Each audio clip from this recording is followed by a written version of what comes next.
Today's Monday, August 20th, 2018, and welcome to the Music Business Blitz. Really? Fox News? Come on. Unfortunately, we all now know that the famed Queen of Soul, Aretha Franklin, passed last Thursday. And the tweets, notes, mentions, really all the social media mourned her loss since her passing was announced. Artists like Janet Jackson, John Legend, and Carole King all took to the web to show their respect for the Queen. And then along came Fox News, who decided to support the late singer by tweeting out a tribute image that included a picture of Patti LaBelle, which honestly, right now, sounds pretty harmless until you realize that this is the golden era of the internet, and as such, we have people who spend hours on end surfing the web. And bless these people, they are worth their weight in gold when they are doing good, because they found the original image that Fox tweeted out, which did not feature Aretha Franklin at all. But being a station that is very notorious for bending the truth and then sending out fact-check corrections to many of their stories, Fox News stated that, quote, "We sincerely apologize to Aretha Franklin's family and friends. Our intention was to honor the icon using a secondary image of her performing with Patti LaBelle in the full-screen graphic, but the image of Ms. Franklin was obscured in that process, which we deeply regret." Now, I'm personally not sure if this mistake was intentional or by design, but either way, I wouldn't expect anything less from Fox News. Now, looking for the silver lining here, which is very hard, but I always try to do it in all terrible situations. If you go to Twitter right now and you search for the Aretha Franklin hashtag, you will find some very entertaining memes. Bud Light is leveling up for River City Rockfest. We previously touched on the current popularity of music festivals on the Blitz. Some speculate that the popularity of festivals has grown significantly since streaming music hit the scene, as fans are now looking to catch multiple artists on one bill instead of just seeing maybe 2 or 3 bands on one bill, one who they might be a big fan of. So now that the market is flooded with new festivals popping up at a very alarming rate, festival organizers are continuously looking for new ways to entice fans to buy tickets outside of what they were originally at the festival for, the music. Contactless wristbands, group chat apps, and services that let you order food ahead of time are being tested out, and now we have Bud Light taking a stab at things. Enter the 6th year of the Bud Light River City Rockfest, which takes place in San Antonio, Texas on September 22nd. The lineup is stacked with heavy hitters like Nine Inch Nails, Stone Temple Pilots, Primus, Bush, and Chevelle, which now that I am saying it out loud sounds more like a solid lineup for a late 90s festival, but that's neither here nor there. So in addition to a very solid bill, this festival will also include what is being marketed as experiences.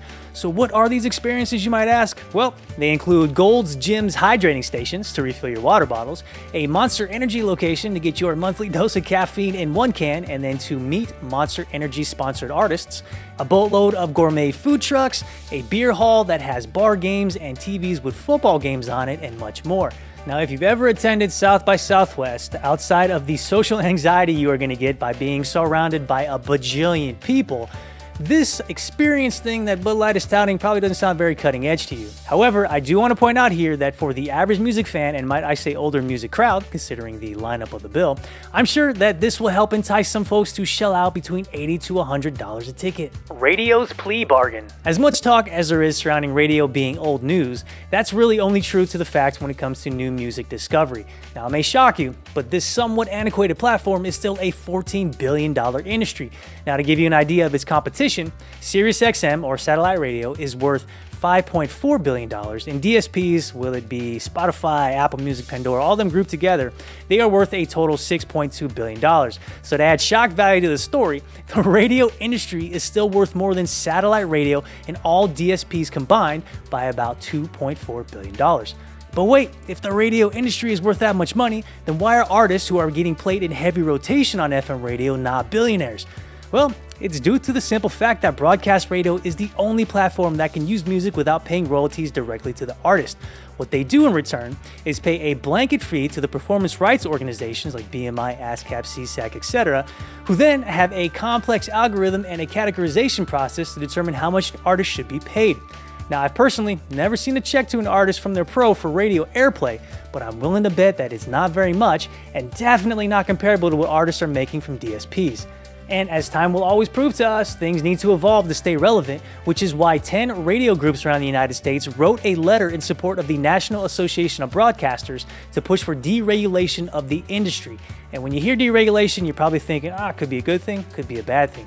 Well, if you read the fine print, this deregulation clause actually translates to dramatically rolling back some of the current ownership limits which are in place to not allow one person to own more than 8 stations, and will also not allow them to have more than 5 of those stations being FM. So what you're doing right here is you are making sure that there is not a monopoly in the radio industry.